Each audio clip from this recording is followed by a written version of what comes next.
Je m'appelle Georges Martineau, j'ai 74 ans. Et après 6 décennies à bâtir des entreprises et à élever une famille, je pensais savoir ce que signifiait la loyauté. En tant qu'ancien patron d'une entreprise de maçonnerie qui a employé plus de 40 personnes au cours de ma carrière, je croyais que le travail acharné et le sacrifice me vaudraient le respect de mes proches. En décembre dernier, cette conviction a volé en éclats quand mon propre fils m'a dit que je n'étais pas le bienvenu au dîner de Noël. Avant de continuer cette histoire, abonnez-vous à la chaîne et dites-moi d'où vous regardez dans les commentaires. Mettez un pouce bleu si vous avez déjà été exploité par des membres de votre famille qui ont pris votre générosité pour de la faiblesse. Grandir à Lyon dans les années 50 signifiait comprendre la valeur de la famille et de la communauté. Mon père faisait des doubles journées aux usines Berlier pendant que ma mère faisait des ménages pour mettre de la nourriture sur notre table. Ils m'ont appris que la famille passe avant tout, quoi qu'il arrive. Quand j'ai créé mon entreprise de maçonnerie en 1975, avec rien d'autre qu'une camionnette et de la détermination, ces leçons ont guidé chacune de mes décisions. Pendant 30 ans, j'ai bâti cette entreprise à la force du poignet. On était spécialisé dans la construction résidentielle et les petits projets commerciaux dans toute la région Rhône-Alpes. Le travail était honnête, la paye était correcte, et je traitais chaque employé comme un membre de la famille. Quand ma femme Madeleine est décédée il y a 8 ans d'un cancer, mon fils Julien est devenu la personne la plus importante de mon monde. Julien a épousé Élodie 3 ans plus tard, une femme de la prestigieuse famille Beaumont, qui a fait comprendre dès le premier jour que mes origines ouvrières n'étaient pas à la hauteur de leurs standards. Mais j'ai mis de côté mes inquiétudes parce que je voulais que mon fils soit heureux. Quand ils ont décidé d'acheter leur maison de rêve dans les beaux quartiers de l'Ouest lyonnais, je n'ai pas hésité à les aider. Les mensualités du crédit immobilier étaient de 2 800 €.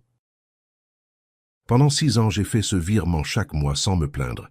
J'ai hypothéqué ma propre maison 2 fois pour couvrir leur apport personnel. J'ai épuisé mes économies pour payer la rénovation de leur cuisine, quand Élodie a décidé qu'un plan de travail en marbre était essentiel pour recevoir. Chaque euro que j'ai dépensé était un investissement dans ce que je croyais être l'avenir de notre famille. J'aurais dû voir les signes avant-coureurs. La façon dont Élodie changeait de sujet dès que je parlais de mon travail. Comment les réunions de famille se sont progressivement déplacées de chez moi vers des restaurants où je ne pouvais pas montrer les recettes de cuisine lyonnaise que Madeleine m'avait apprises. Les commentaires subtils sur mon niveau d'études, mon accent, mes choix vestimentaires, mais j'ai tout ignoré parce que Julien semblait heureux et son bonheur valait bien quelques désagréments personnels. Le mois dernier, j'étais assis dans leur salon, entouré de meubles que j'avais aidé à acheter, regardant des décorations de Noël que j'avais en partie financées, quand Julien m'a annoncé la nouvelle qui allait tout changer. Sa voix était basse, presque désolée, mais les mots m'ont transpercé. Ses beaux-parents venaient pour Noël, et ma présence rendrait les choses inconfortables. Inconfortables. Après 6 ans de soutien financier, après d'innombrables dîners de famille où je me suis mordu la langue pendant que les proches d'Élodie faisaient des remarques subtiles sur mes origines, après avoir sacrifié mes économies de retraite pour qu'ils puissent vivre dans une maison qu'ils ne pouvaient pas se permettre, j'étais devenu un embarras. Je n'ai pas protesté. Je n'ai pas haussé le ton. J'ai simplement souri, pris mon manteau et je suis allé jusqu'à ma camionnette. Mais en rentrant chez moi dans l'obscurité de décembre, j'ai pris une décision qui allait leur apprendre le vrai prix de tenir sa famille pour acquise. Parfois, la réponse la plus puissante au manque de respect n'est pas la colère, c'est l'action. Ce soir-là, j'ai calculé exactement combien j'avais investi dans leur train de vie. Le total était ahurissant, 200 000 € sur 6 ans. De l'argent qui aurait pu assurer ma propre retraite, financer les voyages que Madeleine et moi avions toujours prévus, ou aider d'autres membres de la famille qui appréciaient vraiment ma présence. Le lendemain matin, j'ai passé un coup de fil qui allait tout changer. Cet appel était destiné à ma banque, mais avant que je puisse composer le numéro, mon téléphone a sonné. Le nom d'Élodie s'est affiché sur l'écran comme un signal d'alarme. Je l'ai laissé sonner 3 fois avant de répondre, sachant déjà que cette conversation allait révéler tout ce que j'avais besoin de savoir sur leurs vrais sentiments. Georges. Sa voix portait ce ton familier d'impatience à peine voilée, le même qu'elle utilisait quand elle me demandait de couvrir leurs factures d'électricité. J'ai entendu parler du petit malentendu avec Julien. Malentendu. Je me suis appuyé contre le comptoir de ma cuisine, portant encore mon manteau du trajet retour. Je ne pense pas qu'il y ait de malentendu, Élodie. Vous avez été très claire. Écoute, je sais que ça peut paraître dur, mais tu dois comprendre le point de vue de mes parents. Ce sont des gens très traditionnels. Ils s'attendent à une certaine atmosphère pendant les fêtes. Une certaine atmosphère.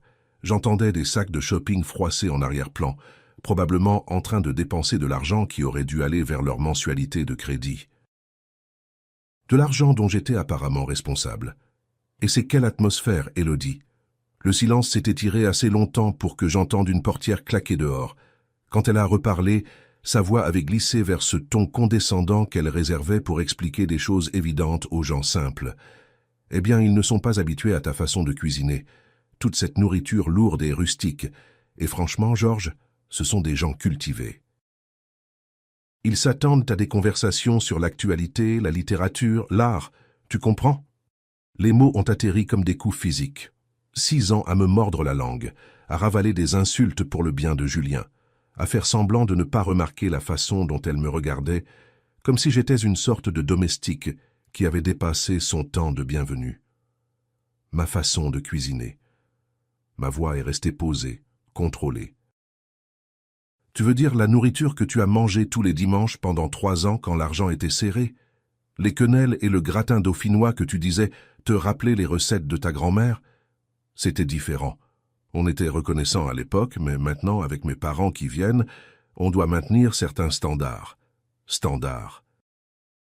J'ai marché jusqu'à la fenêtre de ma cuisine, regardant le quartier où j'avais vécu pendant 20 ans, où les voisins connaissaient mon nom et respectaient l'entreprise que j'avais bâtie de mes propres mains. Et quels sont ces standards, Élodie? Ceux qui excluent l'homme qui paie votre crédit immobilier depuis 6 ans? Sa fausse douceur s'est évaporée comme la brume du matin. Ne fais pas ton mélodrame, Georges. Ce n'est pas une question d'argent. C'est une question de milieu. Mon père est diplômé de Sciences Po et d'HEC. Ma mère parle 3 langues. Ils passent leurs étés à l'île de Ré. Qu'est-ce que tu apporterais exactement à la conversation du dîner? Des histoires sur le coulage de béton? La chaleur a envahi ma poitrine, mais j'ai gardé ma voix stable. J'ai bâti une entreprise à partir de rien après que mon père soit mort jeune. J'ai employé plus de 40 personnes au cours de ma carrière. J'ai payé plus d'impôts que ton père n'en a gagné dans sa meilleure année comme cadre dans son groupe. L'argent n'est pas tout, Georges. L'éducation compte, le milieu compte. Et franchement, Madeleine comprenait mieux sa place que toi la tienne. La ligne est devenue silencieuse. Elle l'avait franchie. La ligne dont je ne savais même pas qu'elle existait jusqu'à ce qu'elle la piétine avec ses escarpins de créateur, traînant la mémoire de ma femme dans la boue. Qu'est-ce que tu as dit sur ma femme? Je dis juste qu'elle savait mieux se fondre dans le décor. Elle ne faisait pas de vagues. Elle comprenait que certains espaces n'étaient pas faits pour les gens comme vous. Ma main s'est serrée autour du téléphone jusqu'à ce que mes jointures me fassent mal. Madeleine était morte avec grâce et dignité, ne se plaignant jamais de la chimiothérapie ou de la douleur. Elle s'était inquiétée davantage de ma solitude que de sa propre souffrance. Et cette femme, qui n'avait jamais travaillé un seul jour de sa vie privilégiée, utilisait sa mémoire comme une arme. « Élodie », ai-je dit, ma voix tombant vers quelque chose que je ne reconnaissais pas. Madeleine avait plus de classe dans son petit doigt, que toute ta lignée n'en possédera jamais. Oh, je t'en prie. C'était une couturière qui a eu de la chance. Au moins, elle avait le bon sens de rester discrète à ce sujet. La cuisine semblait soudain plus petite, comme si les murs se refermaient. Dehors, les lumières de Noël scintillaient aux fenêtres, où des familles se rassemblaient sans condition, sans avoir besoin de cacher qui elles étaient, ou de s'excuser pour leurs origines. Tu veux savoir ce que j'apporte aux conversations du dîner? J'apporte l'argent qui paie le dîner, la table sur laquelle vous allez manger, la maison dans laquelle vous allez recevoir. Chaque chose que vous allez montrer à tes parents existe grâce à ma générosité. Générosité? Elle a ri un son comme du verre brisé. Tu crois que c'est de la charité?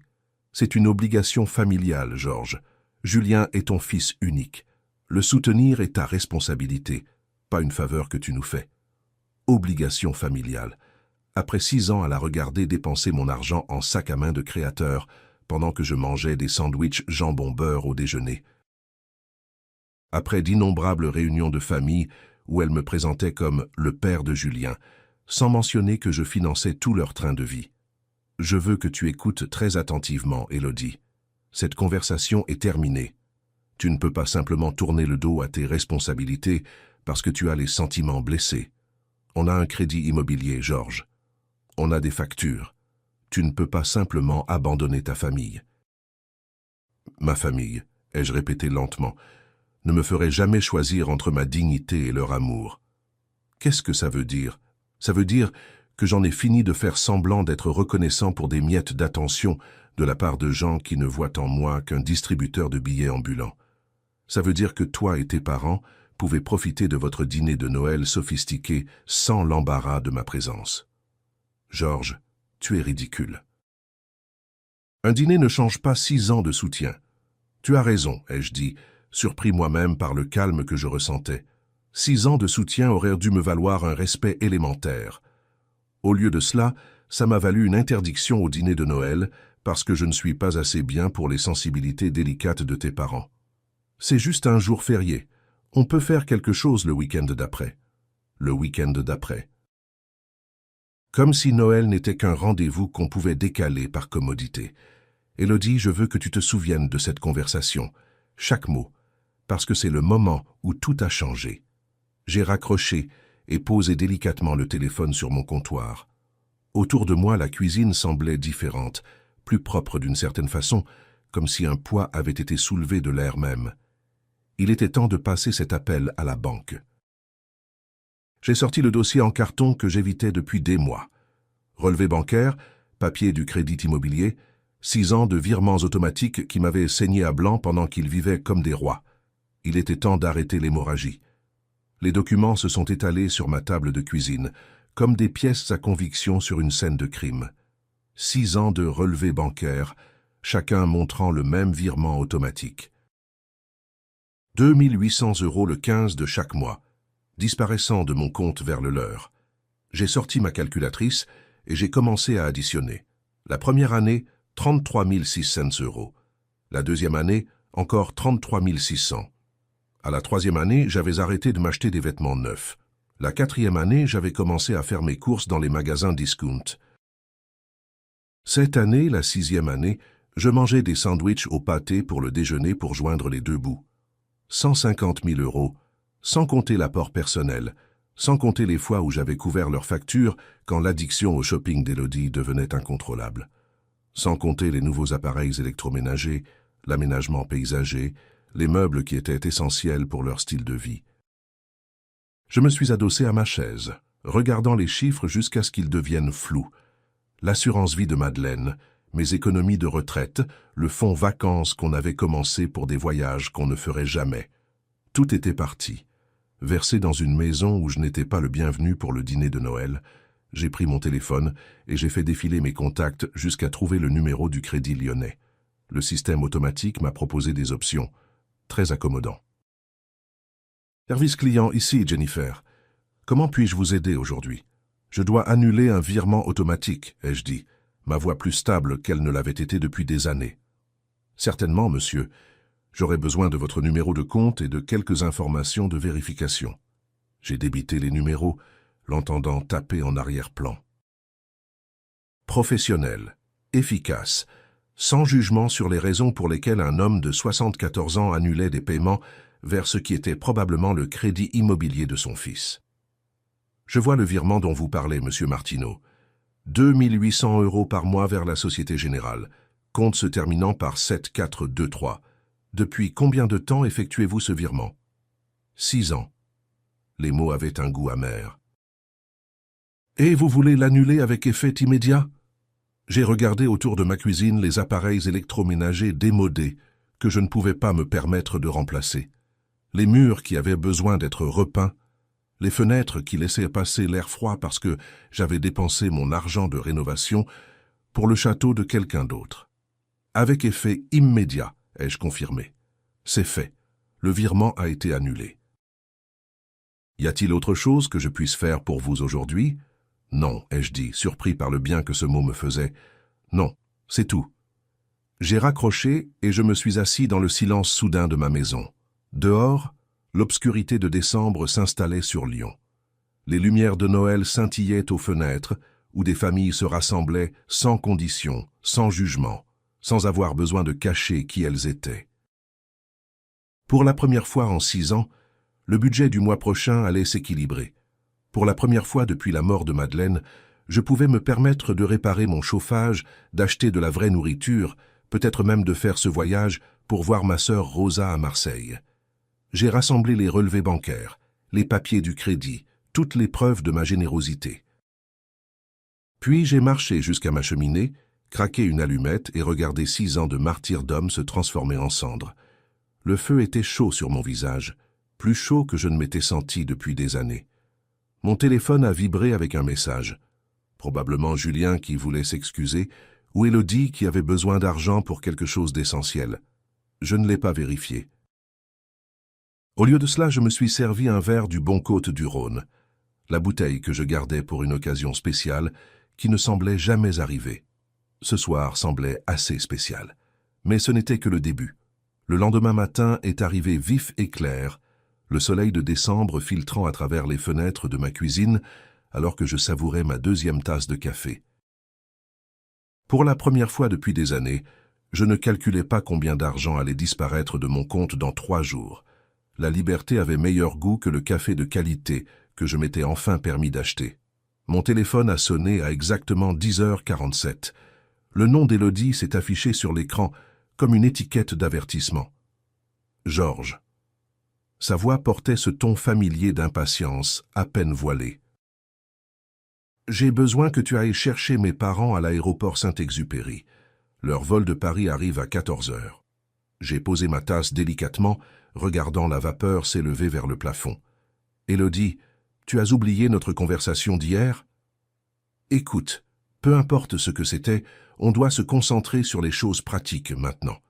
Mes parents ont besoin d'être transportés, et tu es le seul à avoir du temps libre pendant la journée. L'audace était stupéfiante. Moins de 24 heures après m'avoir dit que je n'étais pas digne de partager le dîner de Noël avec sa famille, elle s'attendait à ce que je serve de chauffeur personnel. Et tu me le demandes parce que c'est ce que fait la famille, Georges. On s'entraide. Sa voix s'est durcie d'irritation. En plus, soyons honnêtes, tu n'es pas exactement débordé ces temps-ci, alors monte dans ta camionnette et va les chercher. C'était là, l'insulte finale enveloppée dans un ordre. Quelle compagnie aérienne? Air France vol AF 7447. Ils seront au carrousel 3 pour les bagages. J'entendais ses ongles tapoter contre quelque chose de dur, probablement son plan de travail en marbre, celui que j'avais payé quand elle avait décidé que le stratifié n'était pas convenable pour ses réceptions. Bien sûr, ai-je dit. Je m'occupe de tout. Bien. Et Georges, ils s'attendent à quelqu'un qui puisse porter leurs bagages correctement. Ne nous fais pas honte. La ligne s'est coupée. Elle n'avait même pas dit merci. Je me suis adossé à ma chaise, regardant l'écran noir de mon téléphone. 14h, vol AF 7447, carrousel 3. J'ai jeté un œil à l'horloge murale au-dessus de mon évier. 10h52, largement le temps. Je me suis servi une autre tasse de café, ajouté une cuillère de sucre supplémentaire et ouvert le journal d'hier à la grille de mots croisés que je n'avais pas terminé. À 14h15, je m'installais dans mon fauteuil préféré avec une nouvelle tasse de thé et l'édition dominicale du Progrès. Les mots croisés d'hier étaient terminés sur ma table basse. Mon téléphone a vibré contre la surface en bois. Le nom d'Élodie encore. Je l'ai laissé sonner. 14h47. Le téléphone a vibré à nouveau. Cette fois, je pouvais voir l'aperçu de son message. « Georges, où es-tu? Mes parents sont... » J'ai retourné le téléphone face contre table et suis retourné à la section sport. Les appels ont commencé à arriver plus vite après ça. 14h55, 3 appels en succession rapide.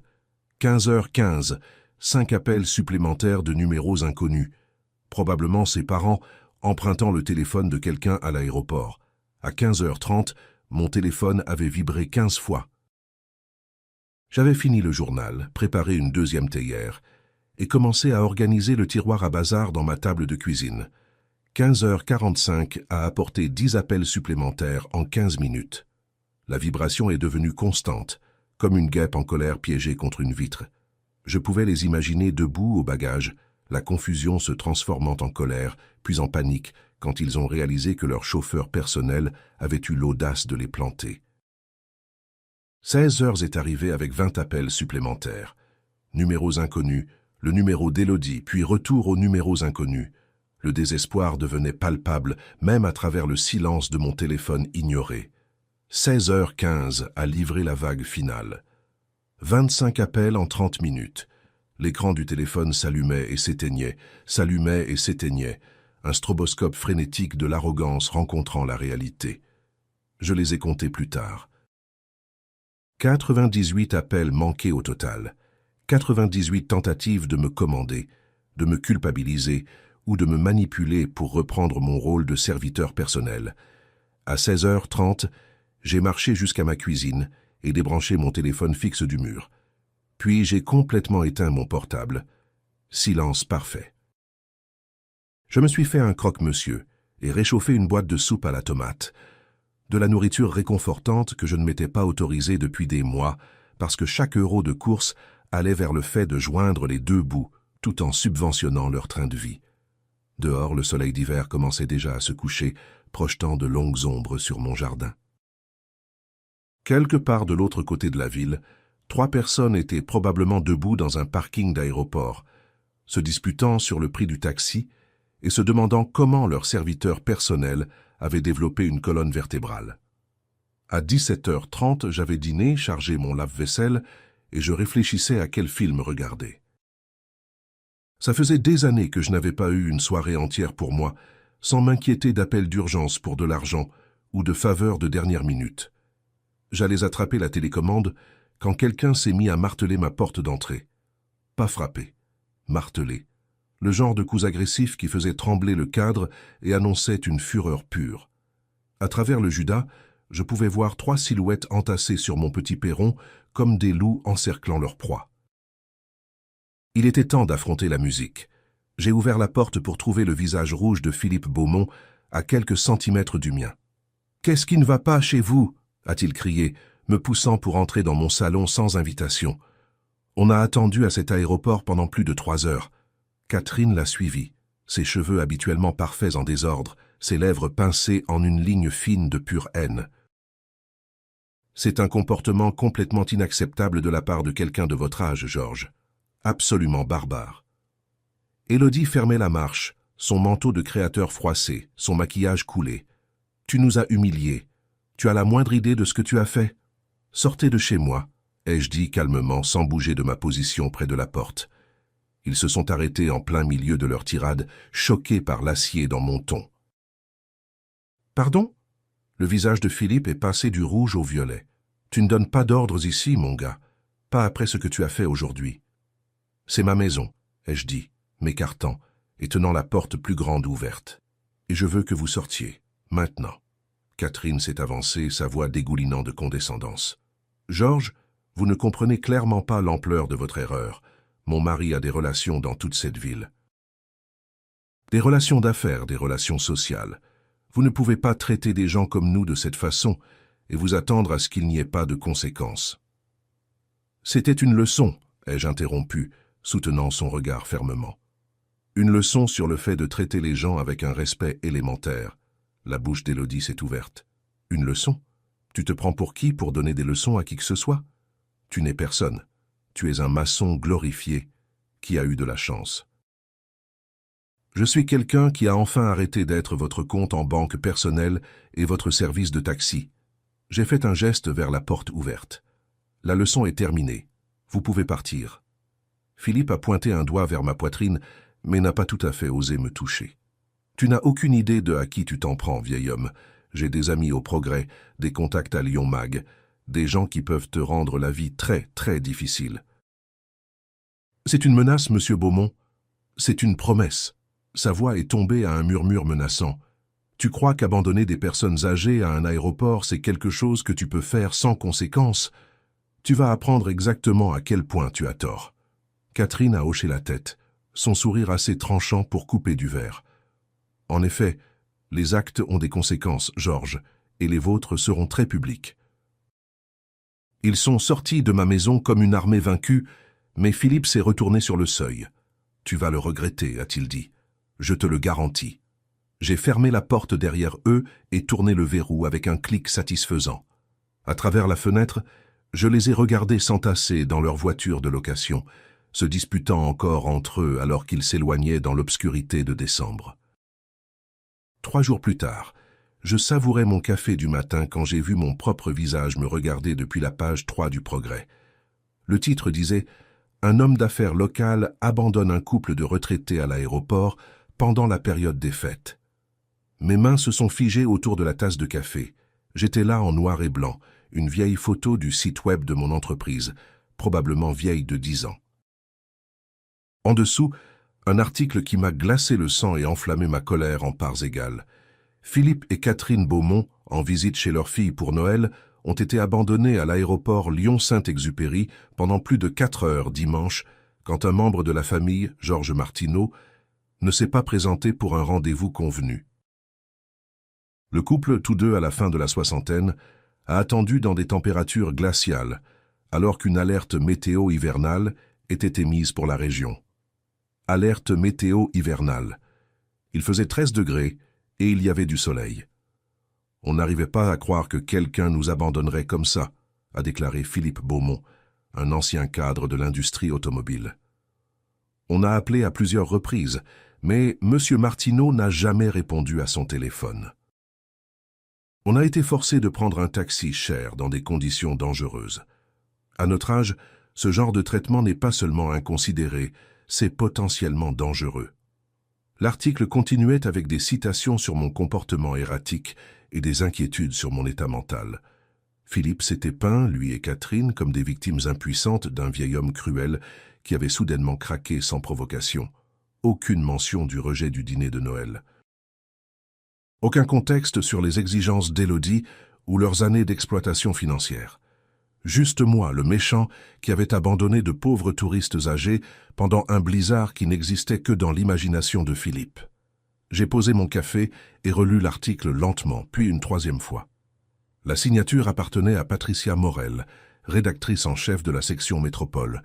Je ne reconnaissais pas le nom, mais je reconnaissais la stratégie. Philippe avait fait jouer ses relations dans l'industrie automobile pour faire placer cet article exactement là où il ferait le maximum de dégâts à ma réputation. Malin. Très malin. Pour la première fois depuis le début de tout ce bazar, j'ai ressenti un respect réticent pour mes adversaires. Ce n'étaient pas juste des enfants gâtés de bonne famille qui faisaient des caprices. Ils étaient stratégiques, calculateurs. Ils comprenaient que dans une ville comme Lyon, la réputation est tout. Un article de journal bien placé pouvait détruire des décennies de travail acharné. Ils avaient déclaré la guerre totale. J'ai plié le journal soigneusement et l'ai mis de côté, mon esprit passant déjà en mode de planification méthodique qui avait bâti mon entreprise à partir de rien. Ce n'était plus une question de rendez-vous à l'aéroport. Ce n'était plus une question de dîner de Noël ou de mensualité de crédit. C'était une question de gagner. J'ai sorti mon ordinateur portable et commencé à taper des noms dans les moteurs de recherche. Philippe Beaumont, Catherine Beaumont, Élodie Martineau, leurs profils sur les réseaux sociaux, leurs relations, leurs habitudes, leurs faiblesses. Tout ce qu'ils avaient bêtement rendu public au fil des ans. S'ils voulaient jouer aux échecs, j'allais leur montrer à quoi ressemblait un vrai stratège. J'ai jeté un œil à mon calendrier mural. Le 18 décembre, 7 jours jusqu'à Noël. 7 jours pour préparer quelque chose qu'ils n'oublieraient jamais. J'ai passé les 3 jours suivants à vivre dans un monde différent. Pas le monde où j'étais Georges Martineau, le vieil homme brisé qui laissait sa famille lui marcher dessus.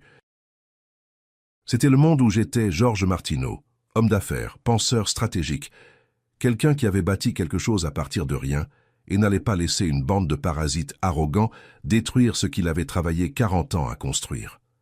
Mon ordinateur portable est devenu mon quartier général. Les profils de réseaux sociaux remplissaient mes onglets de navigateur comme des cartes à jouer dans une partie à gros enjeux. Philippe Beaumont, ancien cadre du groupe Renault, membre du Cercle de l'Union, membre du conseil d'administration de la CCI du Grand Lyon. Un homme qui avait passé sa carrière dans des positions de confiance et d'influence. Un homme qui avait beaucoup à perdre. Le Facebook de Catherine peignait une image parfaite de vie raffinée. Déjeuner caritatif, dégustation de vin, photos de vacances de l'île de Ré taguées avec #Vie bénie. Chaque publication soigneusement organisée pour projeter succès et sophistication. Commentaires d'amis louant son goût élégant et son style de vie inspirant. Tout bâti sur l'argent des autres, y compris le mien. L'Instagram d'Élodie racontait la vraie histoire. Des publications sur notre belle maison, avec des photos de la cuisine que j'avais payée, des check-ins dans des restaurants chers pendant les mois où j'avais couvert leurs factures d'électricité. Une mise à jour de la semaine dernière, tellement impatiente pour le dîner de Noël en famille. J'ai hâte de montrer nos talents d'hôtes. Nos talents d'hôtes, notre maison, notre succès. Le narcissisme était ahurissant. Mais c'est le profil LinkedIn de Julien qui m'a donné la dernière pièce dont j'avais besoin. Son activité récente montrait une nouvelle connexion. Patricia Morel, rédactrice en chef de la section Métropole au Progrès. La même Patricia Morel qui avait écrit l'article assassin sur moi. Je me suis adossé à ma chaise de bureau, regardant les preuves étalées sur mon écran. Ces gens avaient commis 3 erreurs critiques. Premièrement, ils m'avaient complètement sous-estimé. Deuxièmement, ils avaient rendu leur attaque publique, ce qui signifiait que je pouvais rendre ma réponse publique. Troisièmement, ils avaient documenté tout leur style de vie privilégié en ligne, créant un catalogue parfait d'hypocrisie. J'ai cliqué sur le profil de Patricia Morel. 43 ans, diplôme de journalisme de Sciences Po Lyon, 15 ans dans des journaux locaux, aucune connexion préalable avec l'automobile ou la finance, ce qui signifiait que Philippe l'avait contacté à froid, probablement par quelqu'un qu'il connaissait de son réseau professionnel. Une recherche de 5 minutes dans les annuaires professionnels de Lyon a confirmé mes soupçons. 3 connexions mutuelles entre Philippe et le rédacteur en chef de Patricia. L'article n'était pas apparu par hasard. Il avait été soigneusement et délibérément placé. Du travail d'amateur. J'ai ouvert un nouveau document et commencé à taper. Pas une réponse à leur attaque médiatique, quelque chose de bien mieux. Une chronologie. 6 ans de soutien financier documenté avec des relevés bancaires, des reçus et des chèques annulés. L'apport personnel pour leur maison. 35 000 € de mon prêt sur valeur domiciliaire. La rénovation de la cuisine quand Élodie a décidé que le plan de travail en marbre était essentiel. 15 000 € de ma carte de crédit. 72 mensualités de crédit de 2 800 € chacune. 150 000 € sans compter les intérêts. 200 000 €. Plus que je n'avais dépensé pour moi-même dans la dernière décennie. Le soir venu, j'avais tout organisé dans un dossier en carton assez épais pour arrêter une balle. Relevés bancaires, reçus, photos téléchargées de leurs réseaux sociaux montrant des achats que j'avais financés. Une copie imprimée de l'article de journal avec mes notes manuscrites dans les marges, documentant chaque mensonge et distorsion. J'ai regardé mon calendrier mural. Le 24 décembre était encerclé en rouge. Pas parce que c'était Noël, mais parce que c'était le jour parfait pour la justice. Selon les événements Facebook d'Élodie, il recevait 12 personnes pour le dîner de Noël. Famille, amis, voisins, membres de leur cercle social. Le genre de personnes qui lisaient Le Progrès et se formaient des opinions basées sur ce qu'elles y voyaient. Le genre de personnes qui méritaient de connaître la vérité. J'ai fermé mon ordinateur portable et suis allé dans ma cuisine où j'avais laissé mon bon appareil photo, celui que j'avais acheté il y a des années pour documenter les chantiers pour mon entreprise. Il était temps de le mettre au travail pour documenter quelque chose de complètement différent. Demain, c'était la veille de Noël.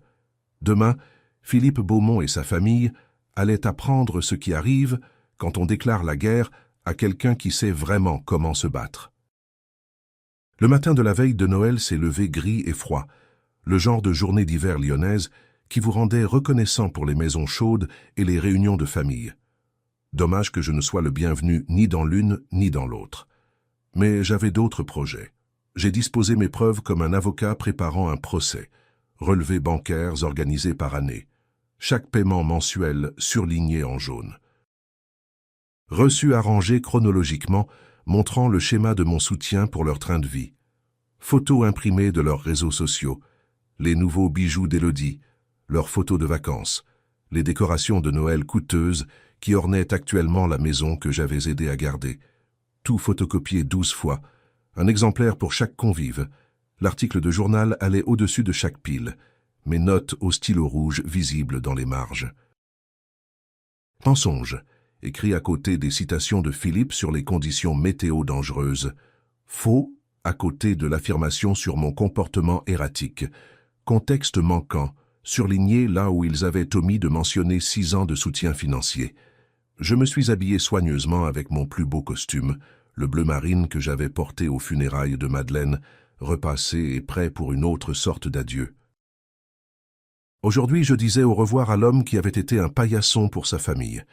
À 18h30, j'ai chargé ma mallette avec les dossiers de preuves et j'ai conduit jusqu'au quartier de Julien.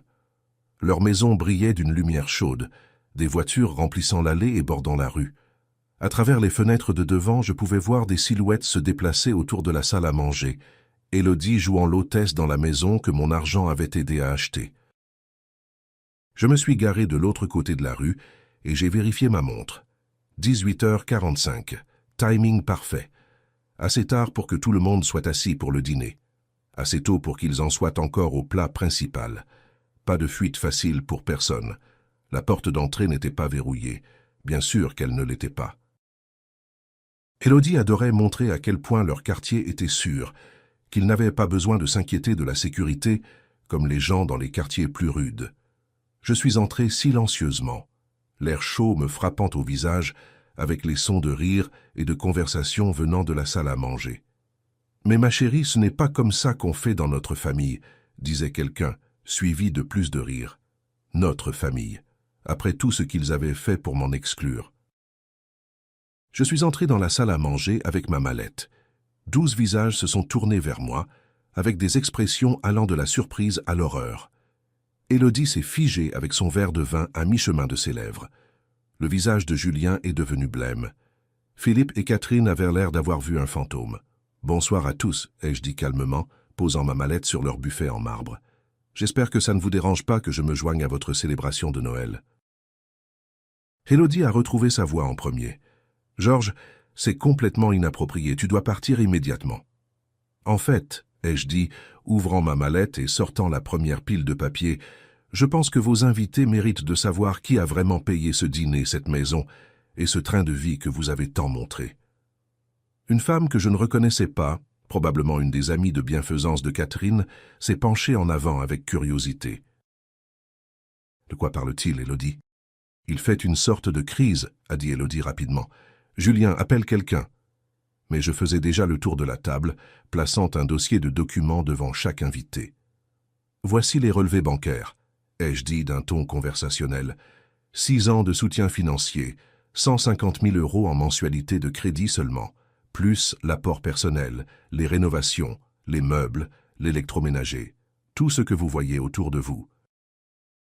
La pièce est devenue silencieuse, sauf pour le froissement des papiers, alors que 12 personnes commençaient à examiner les preuves.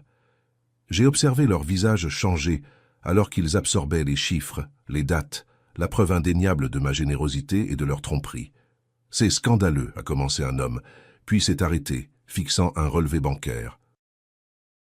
Une femme en face de lui a terminé sa pensée. « Élodie, pourquoi ne nous as-tu jamais parlé de tout ça ?» Le sang-froid parfait d'Élodie se fissurait. « C'est plus compliqué que ça en a l'air. Georges s'est porté volontaire pour nous aider. On n'a jamais rien demandé. » « En fait, ai-je interrompu, sortant l'article de journal, parlons de ce que vous avez demandé et de ce que vous avez dit aux médias sur moi. » La température dans la pièce semblait avoir baissé de 10 degrés. J'ai placé des copies de l'article de journal sur la table, regardant les convives reconnaître ma photo de l'article peu flatteur qui avait été publié 3 jours plus tôt. « Maintenant, ai-je dit, ma voix portant clairement à travers le silence soudain, parlons des vrais manipulateurs dans cette famille. Le visage de Philippe était passé du rouge au cendreux. Catherine était assise rigide sur sa chaise, son verre de vin oublié dans sa main. « Monsieur... » Beaumont, ici présent, a utilisé ses relations dans l'industrie automobile pour faire placer cet article, ai-je continué, tapotant le journal. Remarquez comment je suis dépeint comme instable et dangereux, abandonnant de pauvres personnes âgées dans un froid glacial. Un homme aux cheveux gris dans un pull coûteux a levé les yeux de l'article. « Philippe, qu'est-ce que c'est que cette histoire? Il faisait 13 degrés et il y avait du soleil, ai-je dit avant que Philippe puisse répondre. Et ce n'étaient pas des touristes abandonnés, c'étaient les parents d'Élodie venant au dîner de Noël, duquel j'avais été banni parce que je n'étais pas assez bien pour leur compagnie. Catherine a finalement trouvé sa voie. Ce n'est pas ce qui s'est passé. On n'a jamais dit que vous n'étiez pas assez bien. Vous n'avez jamais dit quoi, Catherine? J'ai sorti mon téléphone où j'avais fait des captures d'écran de plusieurs publications d'Élodie sur les réseaux sociaux. Que j'étais trop populaire pour vos parents.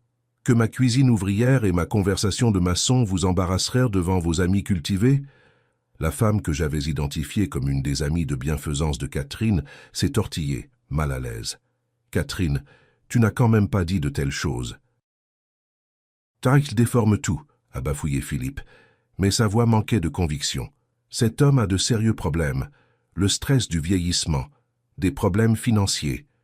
Des problèmes financiers? J'ai presque ri. Monsieur Beaumont, j'ai soutenu votre fille et votre gendre à hauteur de près de 3 000 € par mois pendant 6 ans. Les seuls problèmes financiers ici sont ceux que vous êtes sur le point d'avoir. Je me suis tourné pour m'adresser à toute la table. Ces gens m'ont pris 200 000 € tout en m'insultant dans mon dos. Ils ont manipulé mon fils contre moi, m'ont banni des réunions de famille, et quand je me suis finalement défendu, ils ont essayé de détruire ma réputation dans le journal. Julien a parlé pour la première fois, sa voix à peine au-dessus d'un murmure. « Papa, je ne savais pas pour l'article. »« Ta femme savait, » ai-je dit doucement, « et ses parents l'ont orchestré. Ils ont fait de moi un méchant pour avoir refusé d'être leur distributeur de billets et leur chauffeur personnel. La dynamique sociale dans la pièce changeait comme des plaques tectoniques. Je pouvais le voir sur les visages des invités. La réalisation progressive que tout ce qu'on leur avait dit sur les hôtes généreux de ce soir était bâti sur des mensonges. « C'est inadmissible », a dit une femme âgée avec un collier de perles fixant les relevés bancaires. « Philippe, comment avez-vous pu laisser votre fille profiter de la générosité de cet homme, puis l'attaquer publiquement quand il a arrêté de la permettre ?» La façade soigneusement entretenue de Philippe s'effondrait. « Vous ne comprenez pas toute la situation. »« Je comprends parfaitement, » a interrompu la femme. Cet homme a soutenu votre famille financièrement pendant que vous le traitiez comme du personnel de service. Et quand il a finalement dit non, vous avez essayé de ruiner sa réputation. La voix de Catherine est sortie étranglée. Il nous a abandonnés à l'aéroport. Après que vous m'ayez dit que je n'étais pas le bienvenu au dîner de Noël parce que ma présence serait inappropriée pour vos parents, ai-je dit calmement. Après 6 ans à payer leurs factures, pendant que vous me regardiez de haut pour mes origines et mon niveau d'études, le silence était assourdissant. 12 personnes fixaient Philippe et Catherine avec des expressions allant du dégoût à la gêne de s'être associées à eux. Élodie a fait une dernière tentative désespérée pour contrôler le récit. « Tout le monde, s'il vous plaît. C'est une affaire de famille qui a dégénéré. »« Non, » ai-je dit fermement. Ça a cessé d'être une affaire de famille quand vous l'avez rendue publique, quand vous avez utilisé le journal pour attaquer mon caractère, quand vous avez décidé que ma réputation était un dommage collatéral acceptable pour votre orgueil. J'ai regardé autour de la table des visages que je ne reconnaissais pas, mais qui savaient maintenant exactement qui j'étais. Je voulais que vous connaissiez tous la vérité avant de lire quelque chose sur Georges Martineau dans le journal à nouveau. Parce que vous allez relire quelque chose sur moi, mais cette fois ce sera la vraie d'histoire. Un homme plus jeune, probablement le fils de quelqu'un, a levé les yeux des documents. Monsieur Martineau, êtes-vous en train de dire qu'ils ont menti sur le fait de subvenir à leurs propres besoins? Je dis qu'ils ont vécu un train de vie qu'ils ne pouvaient pas se permettre pendant que l'homme qui l'a rendu possible était considéré comme trop embarrassant pour partager le dîner de Noël avec leur famille. Ce n'est pas juste, a dit Julien faiblement. « Papa, on a toujours apprécié tout ce que tu as fait. » Apprécié? Je me suis tourné pour faire face à mon fils directement. Fiston, l'appréciation ne bannit pas quelqu'un du dîner de Noël. L'appréciation n'implique pas de planter des articles de journaux pour détruire la réputation de quelqu'un.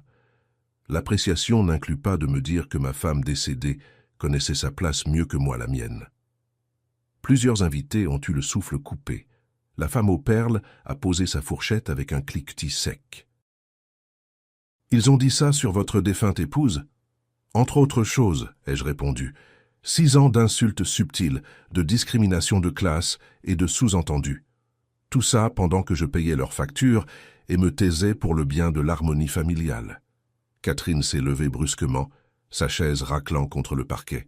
« On n'est pas obligé d'écouter ça. »« En fait, si, » a dit l'homme aux cheveux gris, que je reconnaissais maintenant comme quelqu'un d'important vu la déférence que les autres invités lui montraient. « Vous nous avez invités ici sous de faux prétextes. On pensait célébrer avec un jeune couple qui réussit, pas assister à l'exploitation d'un membre âgé de la famille. » Philippe a essayé une dernière fois de sauver la situation. Tout ça est un malentendu. Georges a été comme un père pour nous. On n'a jamais voulu l'exclure. « Alors pourquoi, a demandé le jeune homme tenant un relevé bancaire, a-t-il payé votre crédit immobilier pendant 6 ans, pendant que vous disiez aux gens qu'il vous avait abandonné à un aéroport? La question est restée suspendue dans l'air comme de la fumée. Il n'y avait pas de bonne réponse parce qu'il n'y en avait pas. J'ai fermé ma mallette et ajusté ma cravate. Profitez bien du reste de votre dîner. C'est le dernier que je paierai. En marchant vers la porte, j'ai pu entendre l'éruption commencer derrière moi. Des voix élevées en accusation, des questions exigeant des réponses, le son d'une façade sociale soigneusement construite qui s'effondrait. C'était la plus belle musique de Noël que j'avais jamais entendue. La lettre est arrivée un mardi matin de mars, livrée par courrier recommandé, avec le poids des conséquences juridiques derrière chaque mot. Je l'ai signée à ma porte d'entrée, notant comment l'air printanier sentait la nouvelle croissance et les possibilités au lieu du désespoir hivernal qui avait marqué ces sombres journées de décembre. « Mise en demeure », disait l'enveloppe. « Dernière sommation de paiement. » À l'intérieur, 3 mois de mensualité de crédit impayé avaient rattrapé Julien et Élodie comme un tsunami de réalité. 8 400 € d'arriérés. 14 jours pour régulariser le compte ou faire face à une procédure de saisie immobilière sur la maison que j'avais aidé à acheter. J'ai mis la lettre de côté et suis retourné à mon café, la lisant comme on lirait des nouvelles sur la météo lointaine. Intéressant, mais plus mon problème. Mon téléphone sonnait depuis des semaines avec des appels de plus en plus désespérés, le numéro d'Élodie bloqué après le premier message vocal hystérique. Philippe et Catherine, dont la position sociale à Lyon s'était évaporée comme la brume du matin, après l'humiliation de leur dîner de Noël. Même Julien, dont les appels j'ignorais par un mélange de colère et de curiosité sur combien de temps il lui faudrait pour ravaler sa fierté. La réponse, apparemment, était 97 jours. Il a frappé à ma porte ce jeudi soir, n'étant plus l'homme confiant qui m'avait exclu du dîner de Noël, mais quelqu'un qui semblait avoir vieilli d'une décennie en 3 mois. Des cernes sous les yeux, son costume coûteux froissé, l'odeur du désespoir accrochée à lui comme un parfum bon marché. « Papa, a-t-il dit quand j'ai ouvert la porte, il faut qu'on parle. » Je me suis écarté pour le laisser entrer, notant comment il regardait autour de ma maison comme s'il la voyait pour la première fois. Les nouveaux meubles que j'avais achetés avec mon premier chèque sans crédit à payer. La peinture fraîche sur des murs qui n'avaient pas été rénovés depuis 8 ans parce que chaque euro de surplus allait vers son train de vie. Les réparations que j'avais enfin pu me permettre maintenant que je ne subventionnais plus le rêve américain de quelqu'un d'autre. « Un bel endroit, a-t-il dit doucement. C'est ce qui arrive quand on dépense de l'argent pour soi au lieu de gens qui ne l'apprécient pas, ai-je répondu, m'installant dans mon nouveau fauteuil. Un café? Il a secoué la tête, se perchant sur le bord de mon canapé comme s'il avait peur de se mettre à l'aise. Papa, il faut que tu saches à quel point je suis désolé pour tout. Le dîner de Noël, l'article de journal, la façon dont Élodie et ses parents t'ont traité. Continue. Je ne savais pas pour Philippe qui avait fait placer cet article. Je te jure que je ne savais pas. Quand je l'ai découvert, Il s'est passé les mains dans les cheveux. Les choses qu'il disait sur toi dans ton dos, la façon dont il parlait de notre famille, de la mémoire de maman. Ma mâchoire s'est serrée à la mention de Madeleine, mais j'ai gardé ma voix posée. Et qu'est-ce qu'il disait exactement sur ta mère? Qu'elle connaissait sa place mieux que toi la tienne. Qu'elle comprenait les limites. Il ne pouvait pas me regarder dans les yeux. J'aurais dû te défendre. J'aurais dû leur tenir tête il y a des années. Oui, ai-je dit simplement, tu aurais dû. On est resté assis en silence pendant un long moment, le poids de 6 ans d'erreur remplissant l'espace entre nous. Dehors, j'entendais mon voisin tondre sa pelouse, les sons normaux d'un jeudi soir normal, dans un quartier normal, où les Fields n'excluent pas leur père du dîner de Noël. La maison est en procédure de saisie, a finalement dit Julien. Je sais, on ne peut pas faire les paiements sans... Il s'est arrêté, semblant réaliser comment ça sonnait. Sans ton aide, ai-je terminé. Sans l'argent que j'envoyais chaque mois pendant que tu laissais la famille de ta femme me traiter comme de la merde. Je sais de quoi ça a l'air, papa. Julien s'est penché en avant, s'assurant qu'il me regardait. Tu sais combien d'argent je t'ai envoyé en 6 ans? Il a hoché la tête misérablement. Élodie l'a calculé après Noël, les mensualités de crédit, l'apport personnel, tout le reste. Plus de 200 000 euros. 207 468 euros, ai-je corrigé. Je connais le montant exact parce que j'ai enfin fait quelque chose que j'aurais dû faire il y a des années. J'ai fait le total. Son visage s'est décomposé. Papa, je suis tellement désolé. Je ne sais pas comment réparer ça. Tu ne peux pas le réparer, fiston. Cet argent est parti. Mais plus important encore, ces années sont parties. 6 ans où j'aurais pu construire une relation avec toi au lieu de financer la vie de rêve de ta femme. Je sais ça maintenant. Il m'a regardé avec quelque chose qui ressemblait peut-être à de l'espoir. Mais peut-être qu'on pourrait recommencer à zéro, peut-être qu'il y a un moyen de reconstruire ce qu'on avait. Tu me demandes de reprendre les paiements du crédit? L'espoir est mort dans ses yeux. On va tout perdre, papa. La maison, le respect d'Élodie pour moi, l'approbation de ses parents. Je ne sais pas ce que je vais faire. Tu trouveras, ai-je dit pas méchamment. De la même façon que j'ai trouvé comment vivre sans un fils qui me respectait. De la même façon que j'ai appris à passer Noël seul pendant que tu célébrais avec des gens qui pensaient que j'étais indigne d'eux. Ça, il s'est mis à pleurer alors, doucement, comme un homme qui n'avait plus d'autres options. Je t'ai perdu, n'est-ce pas? Je les ai choisis plutôt que toi et maintenant je t'ai perdu pour toujours. Je l'ai observé pendant un long moment. Cet homme que j'avais élevé et aimé et pour qui je m'étais sacrifié, qui avait laissé la famille de sa femme le convaincre que son père n'était pas assez bien pour leur compagnie. Julien, ai-je dit finalement, tu ne m'as pas perdu, tu m'as donné. Il y a une différence. Il s'est essuyé les yeux avec le dos de sa main. Est-ce qu'il y a une chance, un moyen pour que tu puisses me pardonner? Je t'ai pardonné il y a des mois, ai-je dit, et je le pensais.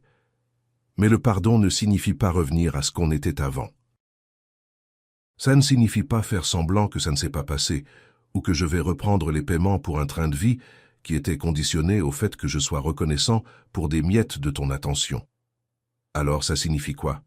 Je me suis levé et j'ai marché jusqu'à ma cheminée où la photo de Madeleine était posée à côté d'une nouvelle photo. Moi, avec ma sœur Rosa et sa famille, au déjeuner de Pâques.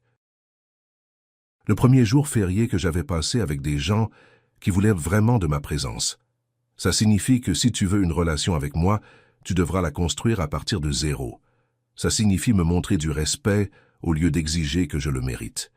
Ça signifie faire des choix basés sur ce qui est juste, pas sur ce qui est pratique.